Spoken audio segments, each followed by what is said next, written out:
आदरणीय गुरुजन और प्रिय दोस्तों, बौद्ध धर्म केवल एक धर्म नहीं, बल्कि एक गहन दार्शनिक और आध्यात्मिक परंपरा है, जिसने सदियों से लाखों लोगों के जीवन को प्रभावित किया है। इसकी जड़ें भारत में गौतम बुद्ध की शिक्षाओं से शुरू होती हैं और आज यह पूरी दुनिया में शांति, करुणा और ध्यान का प्रतीक बन चुका है। कैसे एक शाक्य राजकुमार सिद्धार्थ गौतम ने सांसारिक सुखों को त्याग कर आत्मज्ञान की खोज की, कैसे उनके उपदेशों ने भारत से लेकर एशिया और पश्चिमी दुनिया तक करोड़ों अनुयायियों को प्रभावित किया, और आज के समय में बौद्ध धर्म का क्या महत्व है। इस वीडियो में हम आपको बौद्ध धर्म के इतिहास, दर्शन, प्रमुख शिक्षाएं और आधुनिक युग में इसके प्रभाव की गहराई से जानकारी देंगे।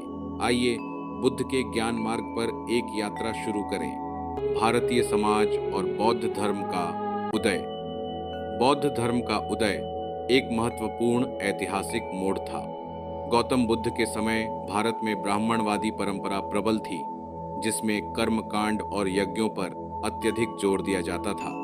समाज जातिवाद से बंधा हुआ था और निम्न जातियों को धार्मिक स्वतंत्रता नहीं थी। गौतम बुद्ध का जीवन। गौतम बुद्ध का जन्म 563 ईसा पूर्व में कपिलवस्तु, वर्तमान नेपाल के लुम्बिनी में शाक्य वंश के राजा शुद्धोधन के घर हुआ था। उनका वास्तविक नाम सिद्धार्थ गौतम था।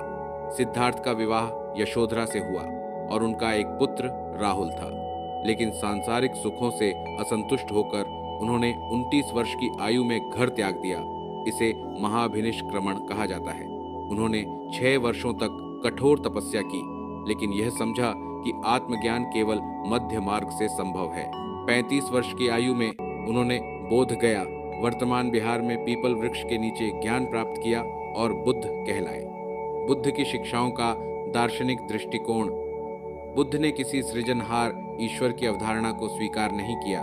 उनके अनुसार संसार का संचालन नैसर्गिक नियमों के अनुसार होता है और मनुष्य अपने कर्मों द्वारा अपना भाग्य निर्धारित करता है। उनकी शिक्षाएं मुख्य रूप से 4 आर्य सत्य, 4 नोबल ट्रूथ्स और अष्टांगिक मार्ग, 8फोल्ड पाथ पर आधारित है। 4 आर्य सत्य, 4 नोबल ट्रूथ्स। गौतम बुद्ध ने अपने पहले उपदेश धर्मचक्र प्रवर्तन में 4 आर्य सत्यों की घोषणा की। ये सत्य जीवन के दुख, उसके कारण और समाधान को समझाते हैं। पहला आर्य सत्य दुखा है। जीवन में दुख है। बुद्ध ने कहा कि यह संसार दुखमय है। जन्म, मृत्यु, बुढ़ापा, बीमारी, प्रिय से वियोग और अप्रिय से संपर्क, ये सभी दुख के रूप हैं। दूसरा आर्य